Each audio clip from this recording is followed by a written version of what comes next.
from the top. Okay. Drop that. Yeah. Feel the funk, y'all. Yeah. Feel the funk, y'all. Yeah. You lay back in the cut. What's up? What's up? From Alpha to Omega, VHS to Beta, PlayStation to Sega, my skill is still greater. The sickest thing since BD, wicked like Ouija. Live my life crooked like the left finger on ET. Please believe me, this be the realest thing I ever wrote. Hi everyone, welcome to Sons and Sufferers. I am your host today. My name is Madison Stueve, and I will be doing a podcast takeover today where I will be interviewing Mario about some questions for my master's degree in communication studies.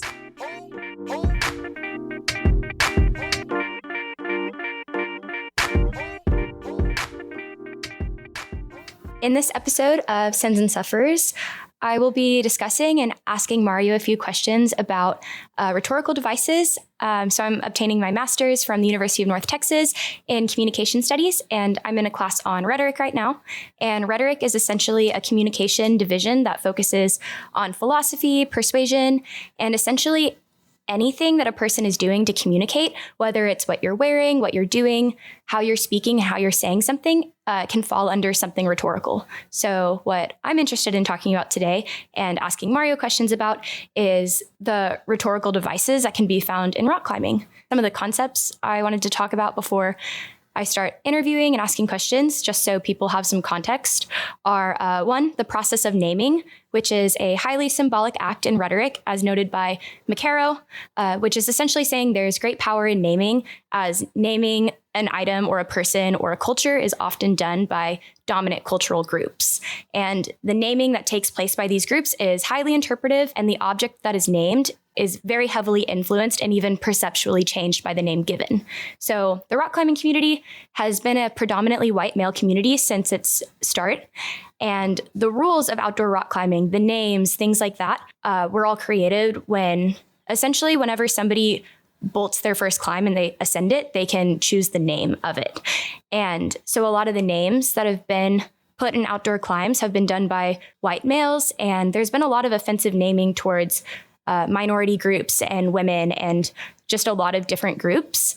When it started in the 1960s is kind of when a lot of this stuff became popular. A lot of routes were just overtly sexist and racist and homophobic. And I think this is really pertinent to understanding rock climbing today as we're working towards being more inclusive, just because the naming tradition of outdoor climbs has been under intense scrutiny recently. And many note that these offensive names are unwelcoming and they're not reflective of the inviting community that rock climbers love about the sport. So that's kind of what naming is and how it's relevant to climbing. Next, I wanted to talk about the wild and how that's kind of a social and human construction. Some of the work from Tiffany Lewis she's written pieces about suffragists using outdoor excursions as representations of women deserving rights. And essentially, the metaphor is that the outdoors, like the wild, quote unquote, that we perceive are these geographical locations, but the wild itself is just something our culture chases, and it's a social construction. The wilderness is just what people perceive as hardly marked by humans. So without this human marker, the idea of accomplishing something with very little human agency and human decision on it sounds really appealing to many Americans who live in cities that have already been created through human agency. So, like dominating fields and turning pastures from the woods, like things like that is considered very marked by human agency.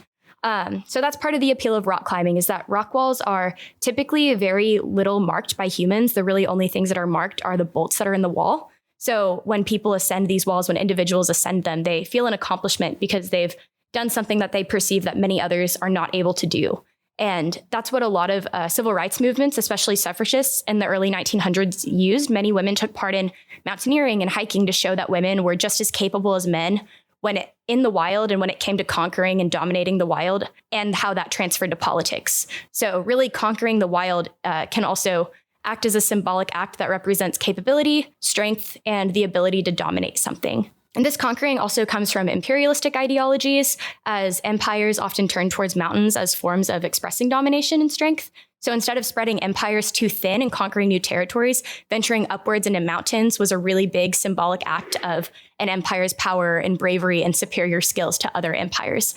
And this imperializing desire is still around today, as completing difficult mountain excursions and climbs is incredibly revered in our culture. So the outdoors have become a social construction of the wild. When people have been influenced by the imperialistic view, it's as something that they have to conquer and dominate through their own power. And then the last thing we'll talk about is, as climbing has been a white, male-dominated sport historically, there's been a huge push to create a more inclusive environment.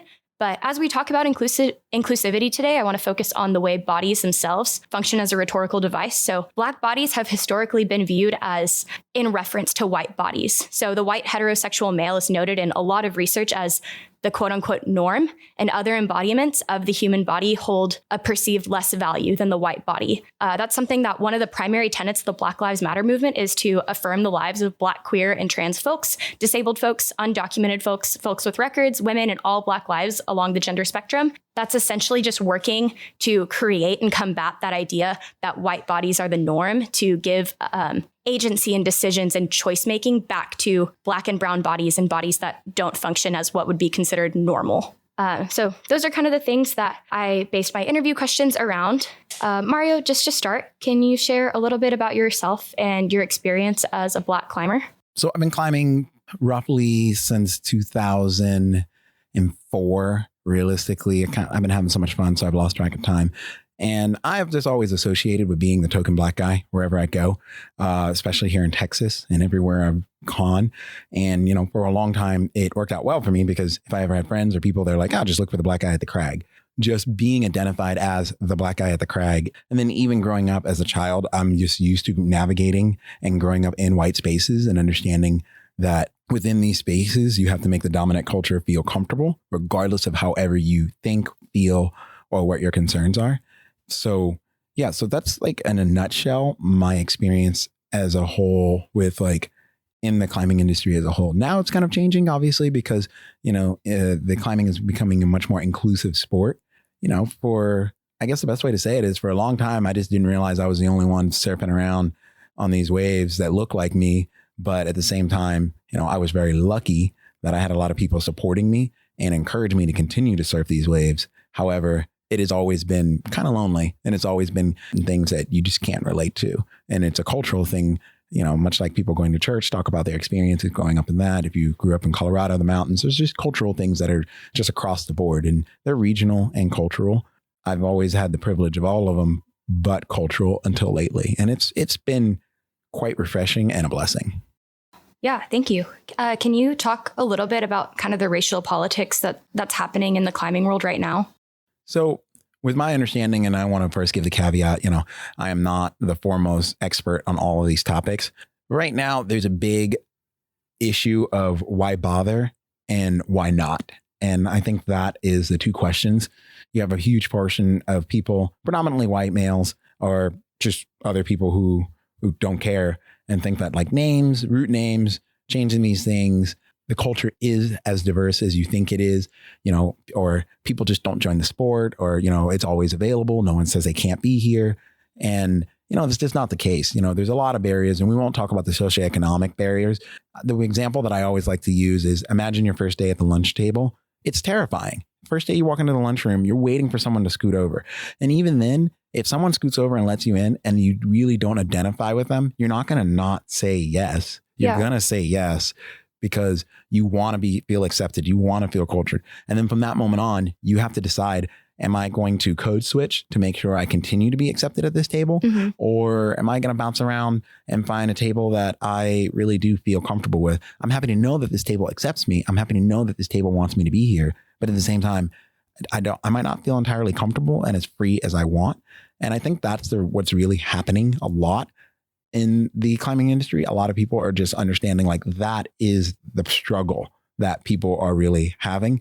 And the struggle is manifested or exacerbated in root names and sexist practices, talking about women not as being as strong as men, or, which, Alex Puccio, Emily Harrington, if you guys haven't actually read her recent story that just came out, wow. I think those have been some of the consistent practices. Those are why bother? And I think the last of the why bother community is really, don't change it if it's not broken. I think the issue is we're not so much trying to fix it as we are trying to innovate it and bring it into the modern age. And I think that's the big thing. And rock climbing gear and equipment moves in the modern age. It's time for the culture as a whole to move into the modern age.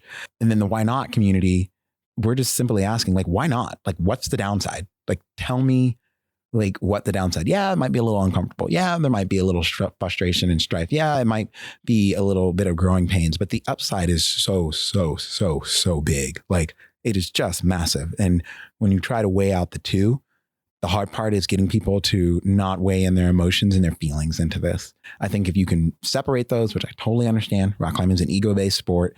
It's really hard for people to do that. But if you can just pull back, look at it from much more of like a pragmatic view, you realize, wow, we can make this whole thing a lot better. It affects climbing across the board, like commercially, privately, everything improves once you start bringing more people with more diverse backgrounds. It's just been proven, and a diverse group is a more effective group.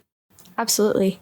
It seems, from my understanding, the Black Lives Matter movement really, like back in June when the protests started and the rallies, a lot of businesses took different stands to really like innovate change into their company base. And something really big was, Mountain Project saying that they are going to get rid of all the offensive names and that they now have like a reporting feature so people can get rid of offensive names and change them out for more inclusive names. So when you're looking at the Black Lives Matter movement in terms of the most recent surge, how do you see that really applying to changing climbing for the better?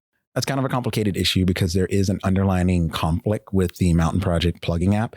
And if you look at if you guys take a moment, listen to my last episode 11 with Melissa O'Toole, and I'll briefly touch on that. Just putting the button is one thing. And it's like, putting the button is the same problem with separation, separate but equal. It's not. And it's like, it might be equal as far as on paper, but the starting point is very different from everybody. And how does this relate to the Mountain Project thing? To the best of my understanding, basically, it wasn't about just putting the button on. It was the data that we were trying to capture. And in this day and age, data is king. Data is everything. If they would have done it a different way, the data that would have come from it would have allowed them to figure out how to make this more of an inclusive place instead of just erasing it. And, just erasing it is one thing. And that's like, it's the same difference as whitewashing. Silence is violence. And, now you're just taking it away. And it still doesn't attack the issue with the route developers. It still doesn't tackle issues with communities. It still doesn't tackle a lot of different issues. So I want to be very clear that like, this is a much more complicated issue that needs to be unpacked with just changing the names and Mountain Project having their flagging feature. There's a lot of information that's being left on the table, and that's just not okay. But however, on the playing devil's advocate here, the idea that they do have a feature like that is massive, and it is a huge step in the right direction, and it's allowing people to start understanding like what's not okay. Because when you live in your own microcosm in the middle of nowhere, Tin Sleep, Wyoming, which amazing place. Beautiful place. However, you live in this little microcosm, and what's culturally acceptable for you in that microcosm is great. But if you're like any other route developer like myself, like I want more people to climb on my route. I want a diverse group of people, and I want to, more than anything else, share the experience of, dude, these movements were cool. These things were great. I think the big thing is now we have a way with that to start slowly introducing change to those communities and to those developers and those things. But ultimately, it is a step in the right direction, whether it's a flawed step or not. It is a step in the right direction. Yeah, for sure. I hadn't thought of it yet as it is just kind of a colorblind approach. Like, we're just going to step back and remove we don't see color, so we're just going to add that. But you're right. That doesn't unpack all of the like biases that went into those names and addressing and really changing those. Yeah. I mean, and when someone says, oh, I don't see color, I mean, that's the next racist statement that you could say is to someone saying like, I don't like you because of your color. I think most people would rather you tell them I don't like you because of your color than saying I don't see color, because I don't see color means I don't validate you. So what you're basically saying when I don't see color is you're admitting that there is a problem. There is definitely something that needs to be worked on. However, I don't see color for you. So we can maybe like work on this, but we're going to work on this on our terms. We're going to work on this on the way we see it best. And the dominant culture, as you mentioned in your intro, that's just imperialism. That's just the dominant culture being able to name or do or set the terms of engagement. And I think what needs to happen and what people are starting to realize is you no longer get to set the terms of engagement. That really needs to be changed. Going back to that and kind of beating a dead horse here, but going back to that statement of color, why is it the most racist thing? Because you're just whitewashing it again. It's the same thing as the button. You're just removing someone's existence. And let me be very clear. It does not matter whether you are black, brown, LGBTQ, non-binary. If you don't associate with whatever the world considers as the standard gender norms, racial norms, then you are considered the other. And that is the issue that we're trying to tackle. Like, no one should have to feel like the other. But the reality of the situation is they do. Yeah.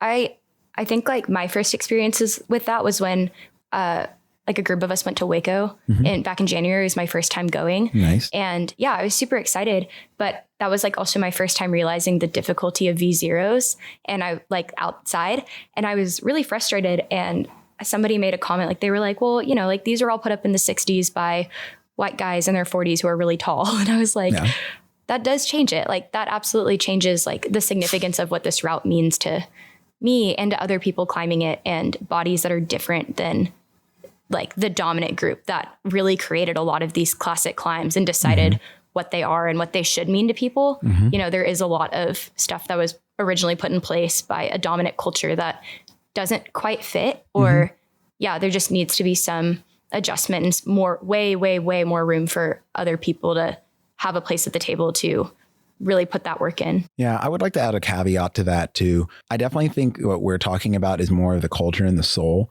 I definitely want to be very clear with like, and this is just like me flipping, from the coach hat to the route developer hat, like grades are subjective, and grades are really determined by the bulk of the community climbing them and eventually coming to a consensus. With that being said, the difference between indoor and outdoor rock climbing is night and day. And I think a lot of people have a hard time with the learning curve of climbing outdoors, because I don't want to devalue your experience. But I do want to give the caveat that like outdoor rock climbing is just massively harder than indoor rock climbing. And also, I think it's just a learning curve. Like any of you guys listening that are swimmers, big time swimmers, like tell me the difference between swimming in a pool, in a lake, and open water.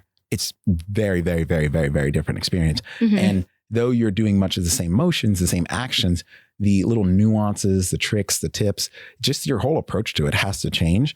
And you're going through this massive learning curve. And it almost feels like you're relearning how to rock climb. But I do agree with you, though. Those people who put it up, they're big, they're tall. And at that time of days, it was majority of people like them involved in it. Now, I think grades are starting to become more consistent. And this is also kind of leads into the problem where that once a girl sends something, it's not as much as I think it used to be, but they used to downgrade stuff all the time. Yeah. And it's just bullshit. But I do want to give that little caveat, because from a coaching and a route developer hat, the step is so different. And I think most people underestimate it a lot. Yeah, no, for sure. So speaking as a route developer for yourself, we can move into, I don't know if you want to talk about some of your work in Utah, if you're ready for that. Okay. Yeah. We can bring that up. Yeah. Okay. So we didn't actually have a chance to develop any routes in Utah. We were not able to develop any routes in Utah due to requiring permits, and you just got to obey the laws of the land here, especially if we're trying to do something culturally to move the narrative forward. You can't just go around breaking the law. I mean, ask for forgiveness, never for permission. Yeah, that might work a lot of times, but not when you're trying to do something of this magnitude. And the purpose of the gathering in Utah was to bring a bunch of Black and brown individuals together. And it's part of this bigger project and this bigger idea where we're really trying to bring us all together, do something monumental for the community, whether it be bolting, establishing a new route, or really getting this group of people together to figure out how can we best create some form of media, some form of content that really shows the diversification that is happening in the community. Some of these people are industry leaders. Some of these people are really kind of leading the way in a lot of different ways, and not in the more traditional sense of, bolting, developing. Some of these people are really activists in small communities. And it was really kind of about bringing a powerhouse together and going from there. And the way that this trip really kind of panned out with COVID, the reality of it is we didn't get to get everybody together, but we all did communicate quite a bit via email, text, phone calls. And then when the small group of us were able to get together, it was magical. You know, I had a rude awakening, never climbing in the Indian Creek before. As long as I've been climbing, never went there, regret it now highly. And, you know, it's actually kind of funny. That place, doesn't matter how strong you are. It's more about a skill and it's more about technique.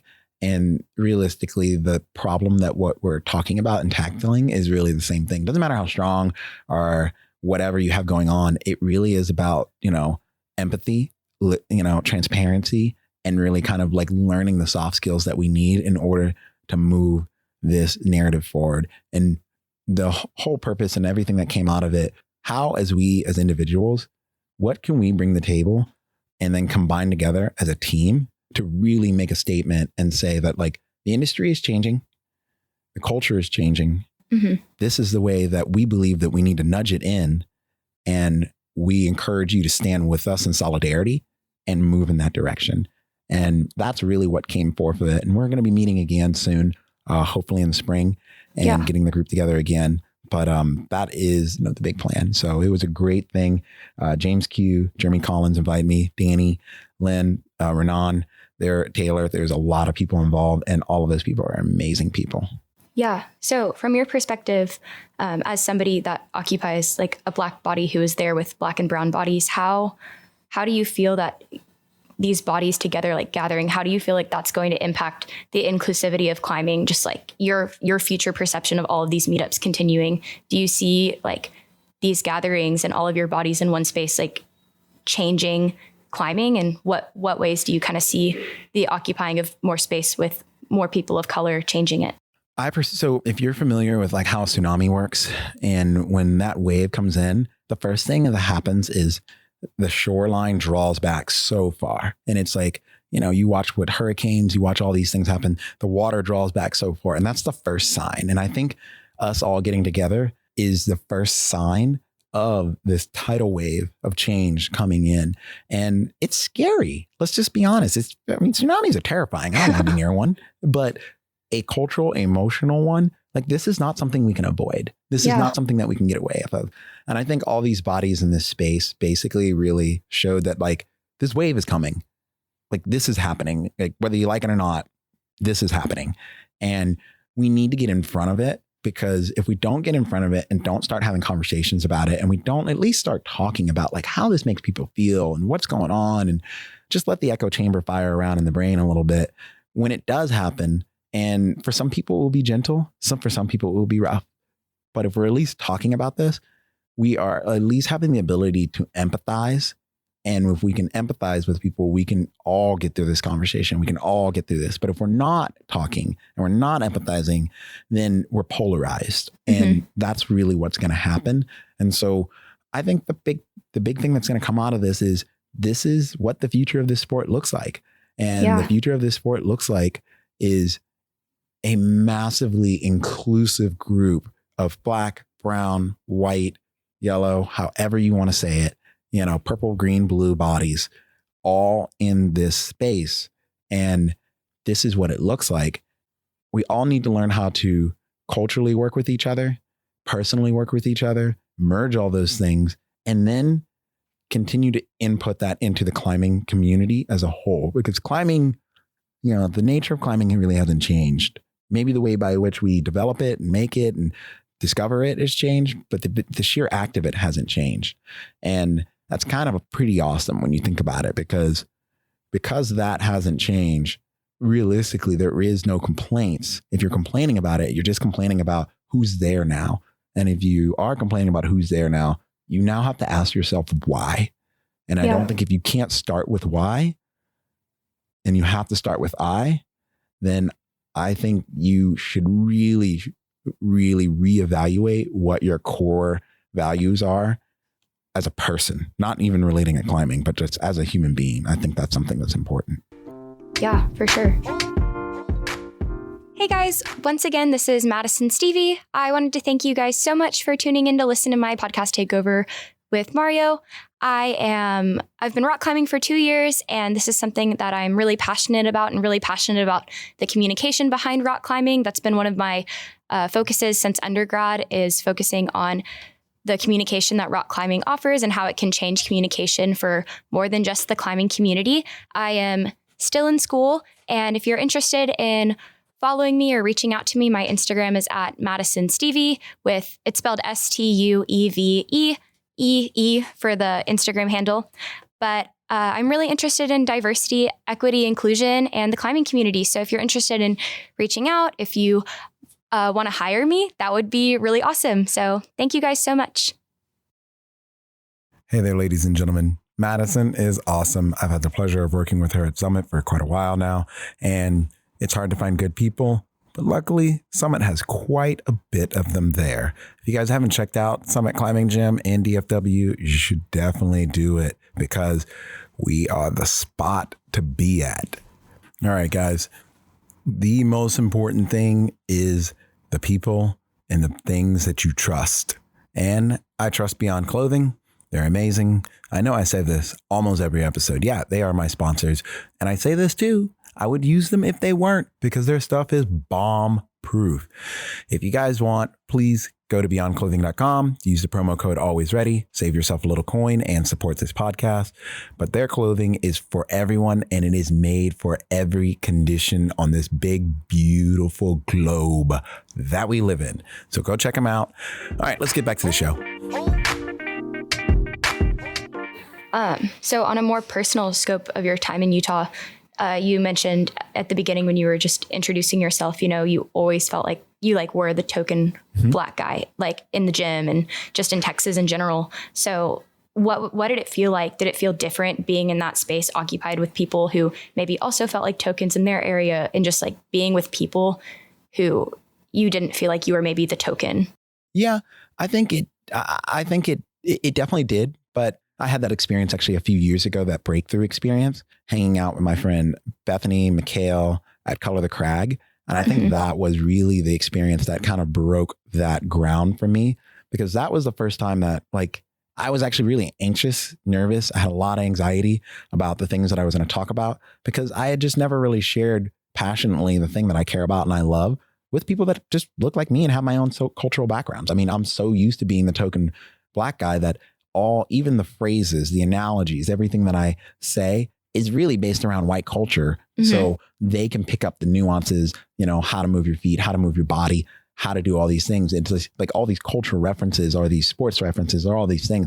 They've always been really centered around that culture, and kind of taking it back, really figuring out how I can put, as I like to say, a little bit more style, a little bit more flair into it, because we fabulous. I think that was the big thing. And it was nerve-wracking at first, but it was so accepting and it was so inviting. And I think the thing that is everybody felt a little bit of the same way if you were working in the same capacity. And then the people who were there to receive the information, they knew, they knew this is different. They knew this is new. And I think they came in with no expectations. And I think what we did in Utah is the byproduct of those kind of events that happened really in the early heyday of this march toward inclusivity in our sport. And so there's been a lot of events that happened leading up to this. I think that have primed my mind, my spirit, for what we're talking about today. Yeah, that's super cool. I was hoping Color the Crag would come back this year, but I don't think it is, right? They announced something that's happening. I think they're maybe doing a virtual thing. But, okay. I would definitely go to their website and check it out. Yeah, for sure.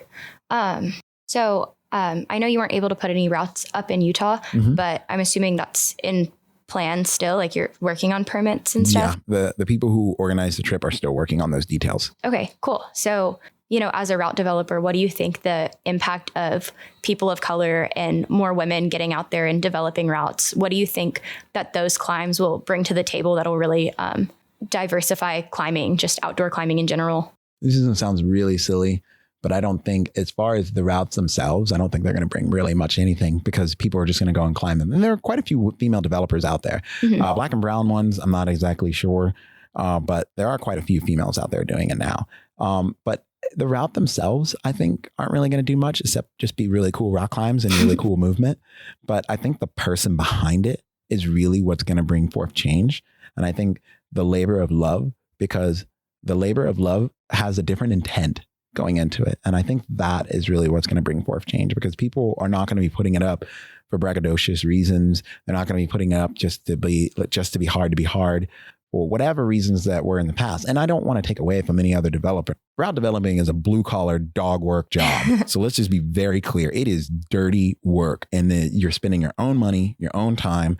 You're not getting paid to do this. This is just dog work, but you do it for the love of the community. You do it for that love of that area. And some people in the past did it because they were narcissistic and they wanted to just do their own thing, and they hated human beings and they didn't want to be around people. That's a thing, but the point is, it's more about who is doing it and the intent of why they're doing it than so much the route themselves. And allowing more people with the intent to make climbing better for everyone, period, I think you will start changing the narrative and tone, because those are turning into the leaders, and the leaders set the tone. Yeah. Cool. We'll start kind of wrapping it up, but another question is, so we talked about the imperialistic tendencies kind of climbing. Do you perceive that as a problem, or just kind of a part of it, that like just a part of the sport, or do you see it as something that could potentially be reshaped? Oh, it's definitely going to be reshaped. It's just the way that things could be gotten away with for a long time, just like, I'm here, I'm going to take this piece of property, I'm going to do this, whether it belongs to this person, the sheer issue of like taking Native American lands and climbing on their stuff is like, it's just a big issue, and it's been around forever. And going back to that whole thing of ask forgiveness, not permission. I think if a lot of people would have worked on building relationship and building community, I think we wouldn't have that problem. And it is a problem still. I don't understand the full complexity of those problems, nor do I understand where the tumultuous nature outside of that little scope that I do hear about and I see online.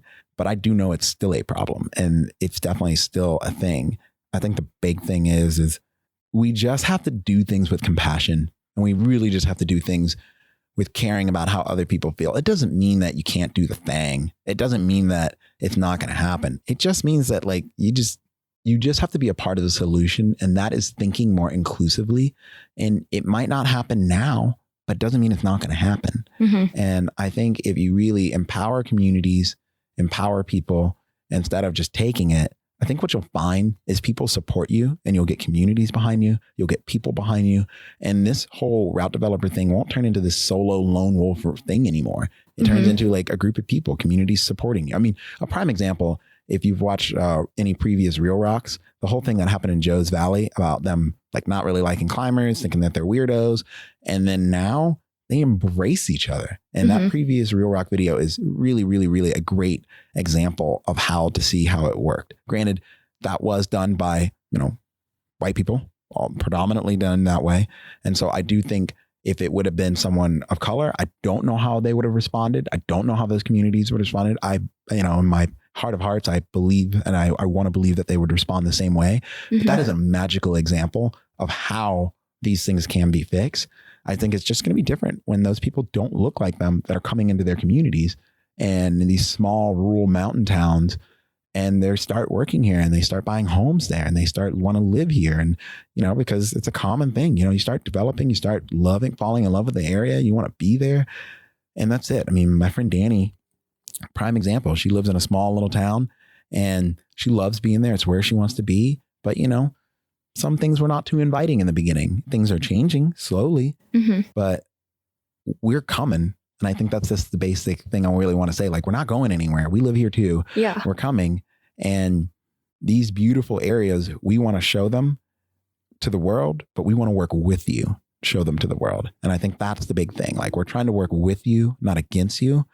And we all understand that like that really takes building a relationship in order for that to happen. And we want to do that with you, and we're happy to meet you in the middle, but we don't want to stay in the middle. We want us, to hug it out and be all encompassing. Yeah.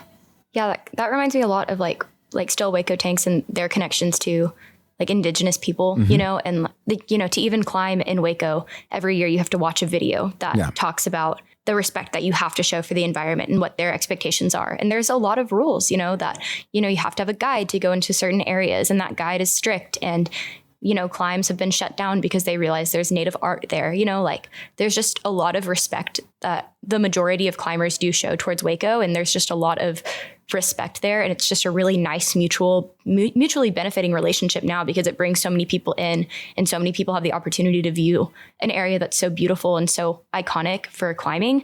But it only works when the climbers show that respect and, pledge to not mess with or remove any of the indigenous cultures and paintings that have been left there and the markings that are there. And, to really not prioritize climbing over that history and over the culture and over the special, ritualistic things that have taken place there. It is such a special ceremonious place for the indigenous people that occupy it there. And I think that that's a really good example of what people should be striving for when cultivating relationships, respecting the regulations that are there and upholding them and working to make sure that other climbers in the area are upholding it too.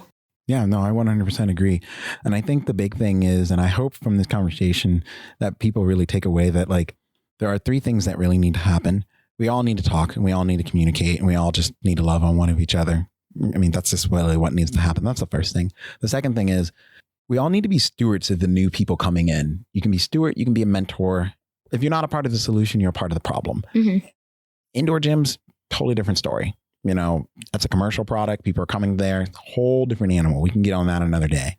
But outdoors, it's kind of all of our job to make sure these rad places stay rad so we can all climb them. And thirdly, and I think this is probably the most important thing, is it's just simply the right thing to do.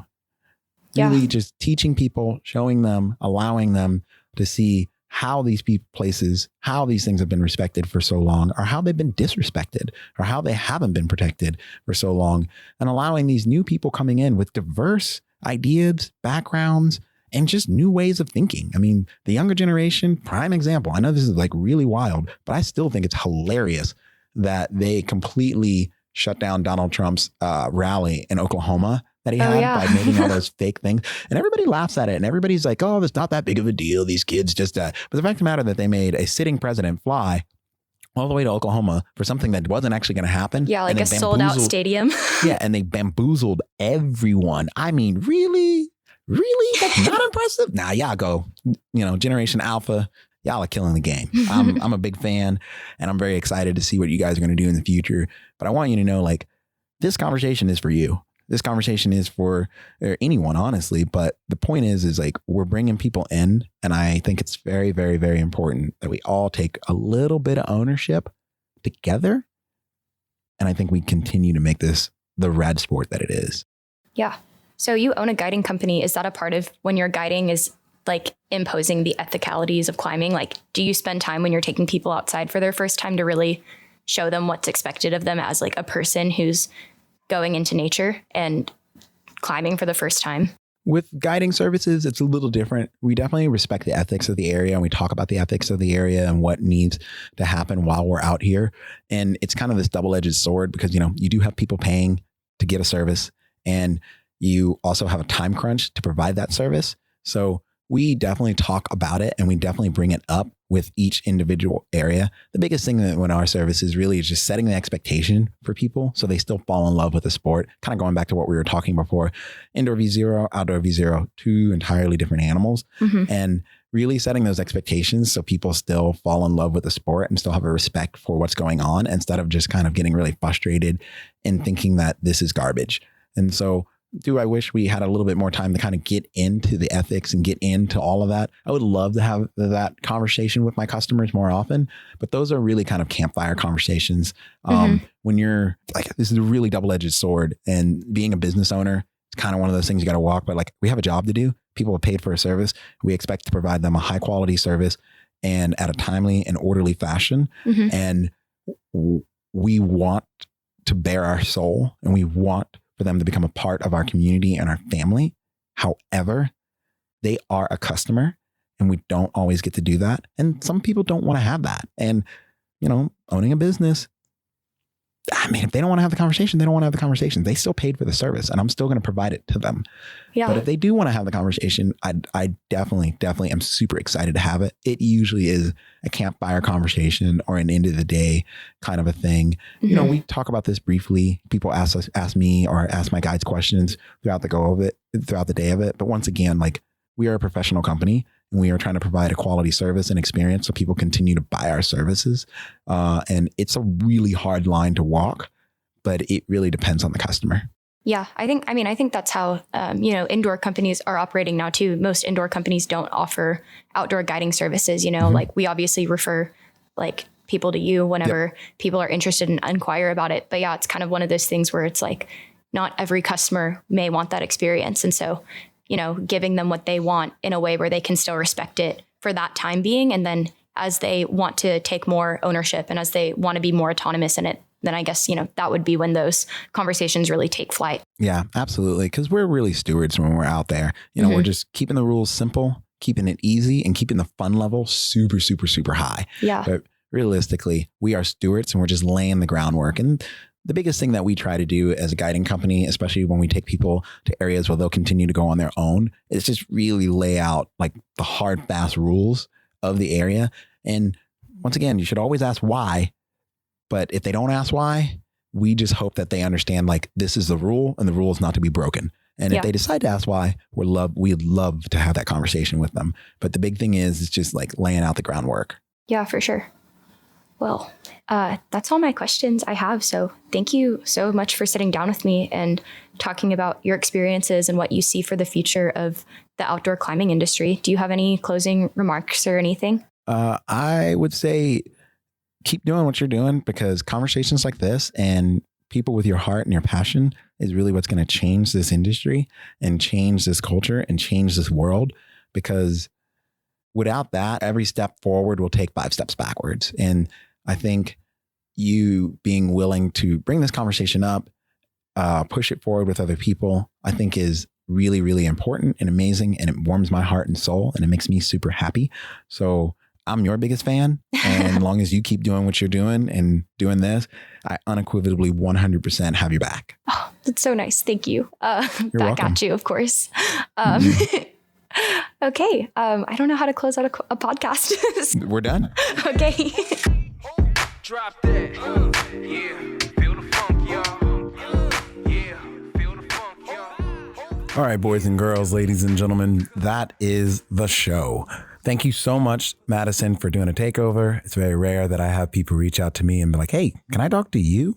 It was a little weird, but I digged it. I really digged it. Guys, if you haven't joined our sticker club, please join. It is super fun. I have been writing personal love letters to people and letting them know how much I appreciate you support the show, how much you support everything that we do. And most importantly, I like sending out little gifts. It's fun and I want to do it to you.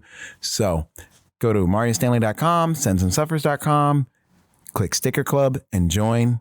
Until next time, keep sending. And if you're not suffering, there ain't no sending going on.